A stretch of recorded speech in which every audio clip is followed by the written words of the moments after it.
Bismillahirrahmanirrahim. Assalamualaikum warahmatullahi wabarakatuh. Apa kabar anak-anak? Semoga semua dalam keadaan sehat. Amin ya robbal alamin. Pada kesempatan kali ini, kita akan belajar tentang haji. Pengertian haji. Haji menurut bahasa berasal dari kata hajja, yahiju hajjan, yang mempunyai arti menyengaja atau menuju ke suatu tempat.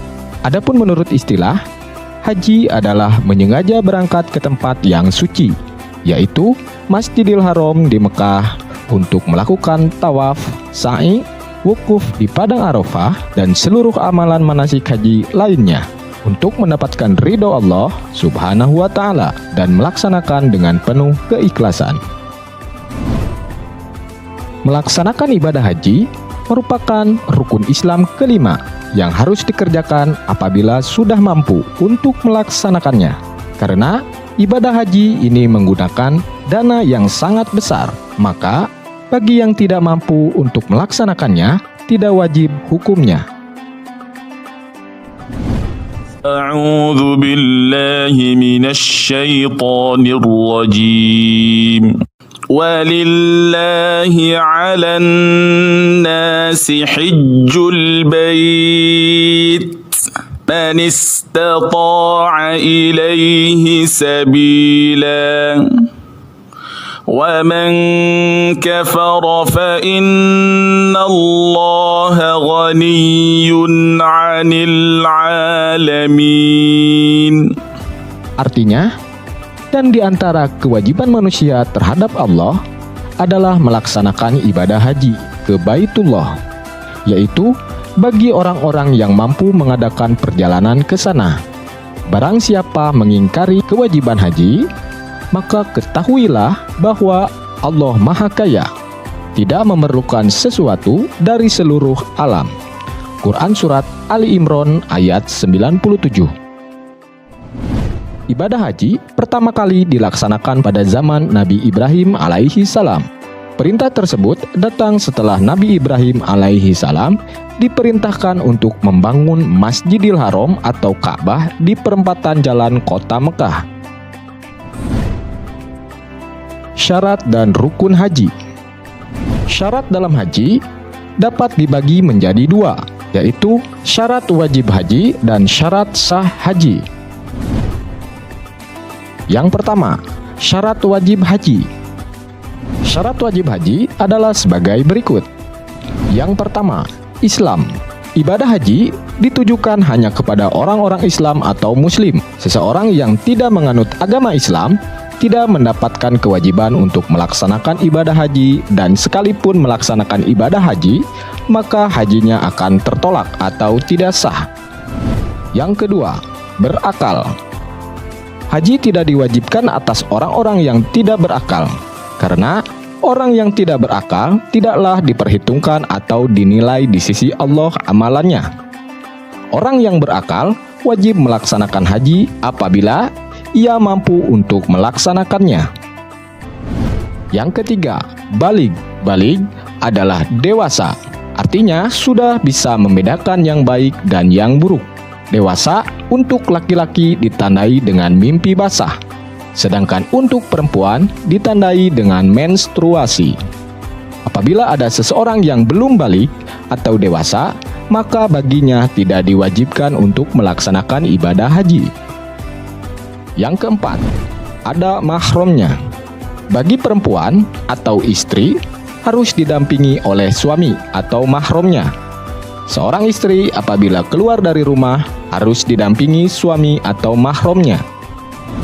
Yang kelima, mampu. Ibadah haji diwajibkan bagi yang mempunyai kemampuan untuk melaksanakannya. Adapun bagi orang yang tidak mempunyai kemampuan atau tidak diwajibkan untuk melaksanakan ibadah haji. Mampu dalam hal ini mempunyai arti dua hal.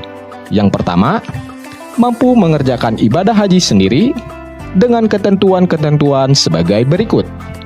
1. Memiliki kesehatan yang baik, baik kesehatan jasmani maupun rohani. 2. Mempunyai bekal yang cukup untuk pergi dan bagi yang ditinggalkannya di rumah hingga kembali dari Mekah. 3. Ada kendaraan yang pantas untuk melakukan perjalanan ke Baitullah di Mekah. Ketentuan ini berlaku bagi orang yang berjarak jauh dari Baitullah di kota Mekah. 4. Dalam perjalanan harus aman. Apabila dalam perjalanan tidak aman atau lebih banyak celaka, maka tidak wajib melaksanakan ibadah haji. Mampu dalam hal yang kedua ini, yaitu mampu mengerjakan haji tetapi tidak sempat dikerjakan, sehingga dikerjakan oleh orang lain. Misalnya, meninggal dunia tetapi pada waktu hidup ia belum sempat melaksanakan ibadah haji. Syarat sah haji. Syarat sah haji adalah sebagai berikut. Yang pertama, Islam. Selain orang yang beragama Islam, jika melaksanakan ibadah haji, maka apa yang dilakukan menjadi sia-sia atau tidak sah.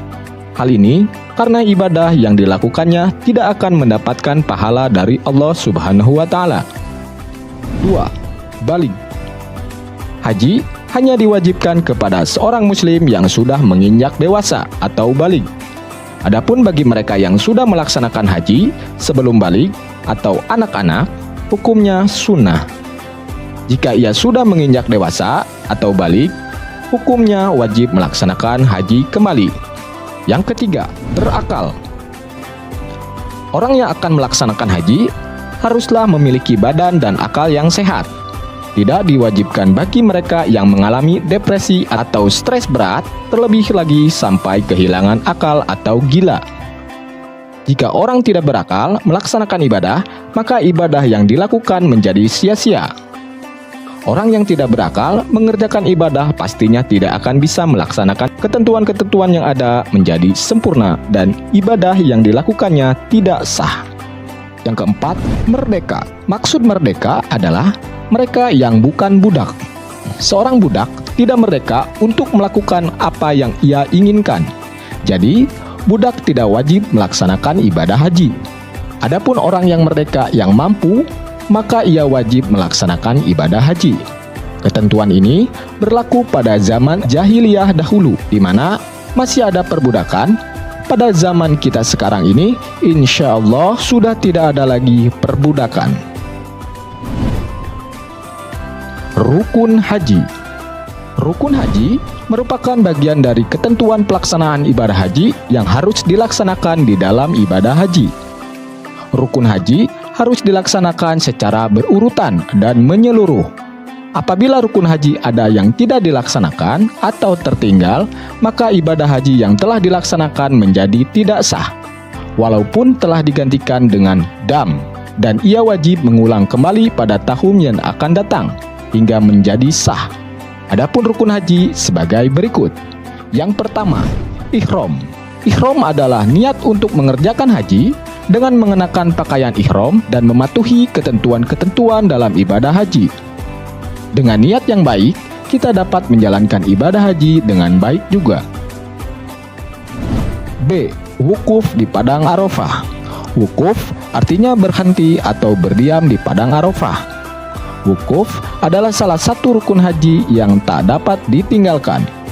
Wukuf dilaksanakan pada waktu yang telah ditentukan, yaitu mulai dari tergelincirnya matahari atau waktu zuhur, tanggal 9 Zulhijjah sampai terbit fajar tanggal 10 bulan Zulhijjah. Dengan ketentuan ini, berarti orang yang sedang melaksanakan ibadah haji wajib berada di Padang Arafah pada waktu tersebut. Apabila seseorang dalam melaksanakan ibadah haji tidak hadir di Padang Arafah pada tanggal yang telah ditentukan, maka hajinya tidak sah dan harus mengulang kembali pada tahun berikutnya. Arafah adalah lembah yang berada di antara Musdalifah dan Thaif. Luasnya memanjang dari Padang Arafah sampai Gunung Arafah. Dikelilingi oleh lembah ngarai dan gunung-gunung berbatu yang membentuk busur di bagian timur. Wukuf di Arafah dapat dilaksanakan pada tempat manapun, sepanjang masih termasuk wilayah Arafah, dengan syarat orang yang melakukan wukuf itu sudah melaksanakan ihram terlebih dahulu. C. Tawaf ifadah. Tawaf ialah mengelilingi Ka'bah sebanyak 7 kali putaran, yang mana putarannya berlawanan arah dengan arah jarum jam. yang dimulai dari sudut Hajar Aswad dan diakhiri di sudut Hajar Aswad pula. Tawaf ifadah yaitu tawaf yang dikerjakan setelah meninggalkan Mina. Tawaf ini disebut juga tawaf fardu karena hukumnya fardu atau wajib. Apabila tawaf ifadah tidak dilaksanakan, maka hajinya tidak sah. D. Sa'i. Sa'i adalah berlari-lari kecil antara Bukit Safa dan Bukit Marwah. Berlari-lari kecil dari Bukit Safa dan Marwah sebanyak 7 kali. 1 kali dihitung apabila berlari mulai dari Safa dan Marwah. Begitu juga sebaliknya.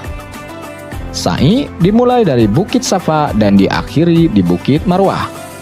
Pekerjaan ini wajib dilakukan oleh jamaah haji karena sa'i termasuk rukun haji. Orang yang tidak melaksanakan sa'i, hajinya menjadi batal. E. Tahallul. Tahallul adalah mencukur atau menggunting rambut. Saat memotong atau mencukur rambut, paling sedikit 3 helai rambut. Dalam pelaksanaan tahallul ada 2 macam, yaitu tahallul awal atau pertama dan tahallul tsani atau kedua. F. Tertib. Rukun haji tersebut harus dilakukan secara berurutan dan menyeluruh. Jika salah satu ditinggalkan, maka hajinya tidak sah. Alhamdulillah, cukup sekian untuk materi pada pertemuan kali ini. Untuk materi selanjutnya, kita akan membahasnya di pertemuan selanjutnya. Wabillahi taufiq wal hidayah. Wassalamualaikum warahmatullahi wabarakatuh.